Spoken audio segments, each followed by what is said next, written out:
Olá, tudo bem? Eu sou o Thiago Silva, sou professor de História e eu escolhi para esse nosso encontro de hoje o tema do materialismo histórico dialético, né? Ou seja, o pensamento de Karl Marx e sua influência na história.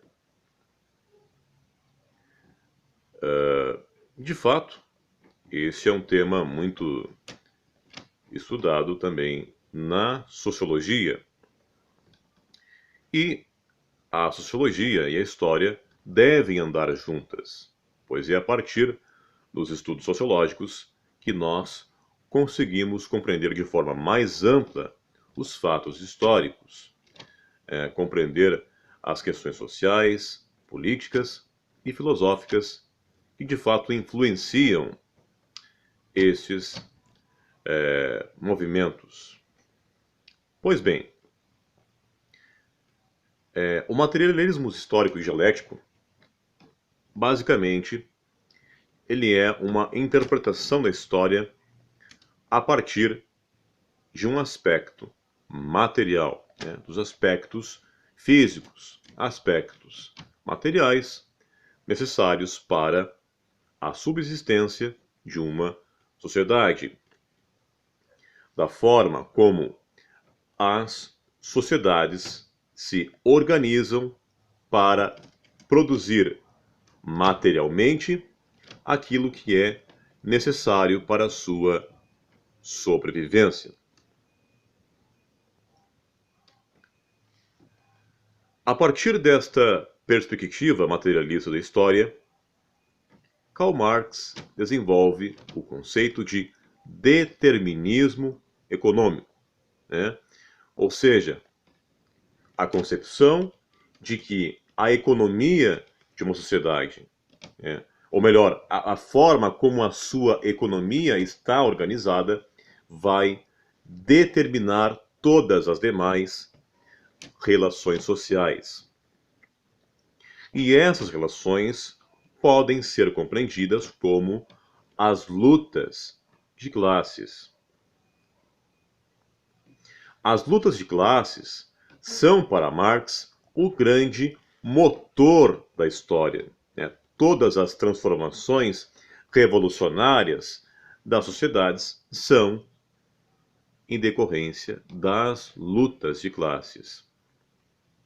Em relação a esse assunto, Karl Marx e Friedrich Engels fomentam que, abre aspas, a história de todas as sociedades, até nossos dias, é a história das lutas de classes. Homem livre e escravo, patrício e plebeu, barão e servo, mestre e oficial, em suma, opressores e oprimidos, sempre estiveram em constante oposição, empenhados numa luta sem trégua, ora velada, ora aberta. Luta que a cada etapa conduziu a uma transformação revolucionária de toda a sociedade, ou com a destruição das duas classes em confronto. Nos primórdios da história encontramos quase em toda parte uma organização completa da sociedade em diferentes grupos, uma série hierárquica de situações sociais. Na Roma antiga temos patrícios, cavaleiros, plebeus e escravos. Na Idade Média, senhores feudais, vassalos, mestres de corporação, oficiais e servos. Além disso, quase todas essas classes comportam subdivisões hierárquicas. A sociedade burguesa moderna, oriunda do esfacelamento da sociedade feudal, não suprimiu a oposição de classes. Limitou-se a substituir as antigas classes por novas classes, por novas condições de opressão, por novas formas de luta. O que distingue nossa época, a época da burguesia, é ter simplificado a oposição de classes. Cada vez mais, a sociedade inteira divide-se em dois grandes blocos inimigos, em duas grandes classes que se enfrentam diretamente: a burguesia e o proletariado.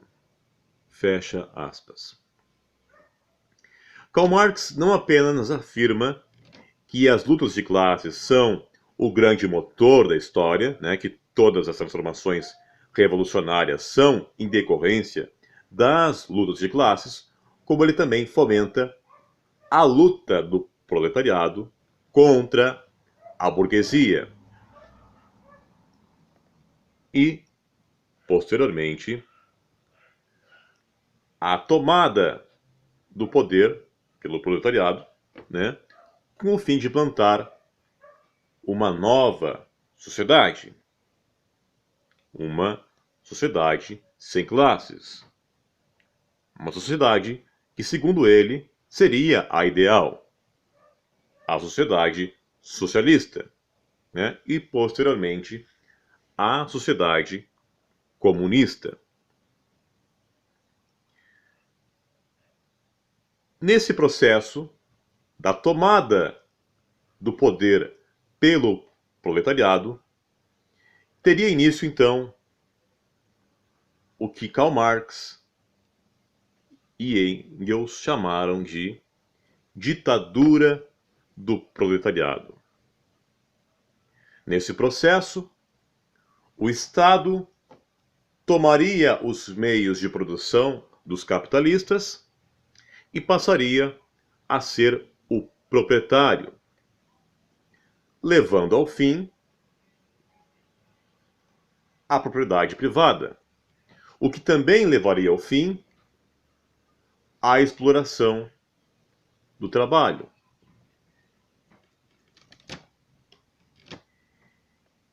E Karl Marx e Friedrich Engels acreditavam que nessa nova sociedade, cada pessoa trabalharia de acordo com a sua capacidade e seria remunerada de acordo com sua necessidade.